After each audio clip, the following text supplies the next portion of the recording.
நண்பர்கள் அனைவருக்கும் அன்பார்ந்த வணக்கங்க. இன்றைய வீடியோ பதிவில் சந்தனப்புல கலரில் ஜெர்சியில் ஒரு சினை மாடுங்க. மாடு நல்லா சூப்பரான குவாலிட்டி, கறவை கேரண்டி கொடுக்கக்கூடிய மாடு அப்படின்னு தாங்க மாட்டுக்கார தரப்பில் அதை சொல்லியிருக்காங்க. இந்த மாடு எங்கே இருக்குது, கறவை திறன் விலை எல்லாமே நம்ம தெரிஞ்சுக்கலாம் வாங்க. அதுக்கு முன்னாடி நம்ம சேனலை சப்ஸ்கிரைப் பண்ணாமல் பார்த்துக்கிட்டு இருந்தீங்கன்னா சப்ஸ்கிரைப் பண்ணிவிட்டு இந்த வீடியோவை ஸ்கிப் பண்ணாமல் கடைசி வரலையுமே பாருங்கள். அப்போ தான் மாடுகளோட அனைத்து தகவலுமே நீங்கள் முழுமையாக தெரிஞ்சுக்க முடியும். இப்போ பார்த்துட்டு இருக்க இந்த ஜெர்சி டைப் மாடு வந்து 3ஆம் மித்துன்னு சொல்லியிருக்காங்க. 9 மாதம் சினையாக இருக்குதுங்க. எனக்கு கண்ணு போடுறதுக்கு ஒரு 10லேருந்து ஒரு 15 நாள் பக்கம் பிடிக்கும் அப்படின்னு தாங்க மாட்டுக்கார தரப்பில் சொல்லியிருக்காங்க. இந்த மாடு கறவை கேரண்டி கொடுக்கக்கூடிய மாடு. கறவை திறனை பொறுத்தவரையிலும் ஒரு 13லேருந்து ஒரு 15 லிட்டர் வரையும் தாராளமாக கறவை எதிர்பார்க்கலாம். மாடு வந்து நல்ல லட்சணமான மாடாக இருக்குதுங்க. மாட்டுக்கு சொல்லி தவறலாம் எதுவுமில்ல, சொல்லி சுத்தமான மாடுன்னு சொல்லியிருக்காங்க.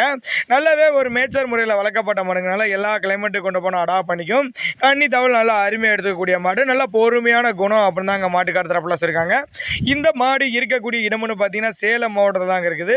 சேலத்தில் இருந்தால் டிரான்ஸ்போர்ட் வசதி தமிழ்நாடு பூரா அரேஞ்ச் பண்ணி கொடுத்துறேன் அப்படி தாங்க மாட்டுக்கார தரப்பில் சொல்லியிருக்காங்க. ஒரு கறவை கேரண்டி கொடுக்கக்கூடிய மாடு, பல் வந்து அரைக்கடைன்னு சொல்லியிருக்காங்க. தேவைப்படும் நபர்கள் தாராளமாக அவரோட கான்டாக்ட் நம்பர் டிஸ்பிளே கொடுத்துருக்கேன், தொடர்பு கொள்ளுங்கள்.